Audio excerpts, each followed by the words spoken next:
হয় মসজিদে যাব, আর সালাত যখন শেষ হয় তখন মসজিদের বাইরে আমরা কাজে নেমে পড়বো। রাজি আছি তো?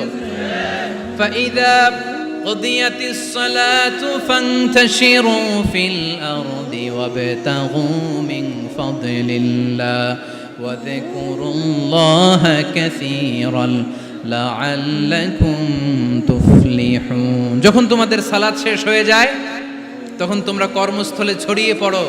আল্লাহ শিক্ষা দিয়েছে যেই পরিস্থিতিতে থাকো না কেন তোমাকে শ্রম ব্যয় করে কষ্ট করে তোমার উপার্জন করতে হবে, রিজিকের বন্দোবস্ত করতে হবে। চিল্লায় বলেন ঠিক কিনা?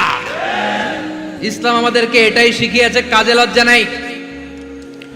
আবার বিশ্বনবী বললেন ইন খামাতিস সাআ ওয়া ফি ইয়াদি আহাদিকুম ফাসিলাতুন, তোমাদের কারো হাতে যদি একটা চারা বীজ থাকে, সে যদি দেখে কিয়ামত হতে শুরু করেছে, ফাইন ইসতাতা আন ইয়াগরিসাহা ক্বাবলা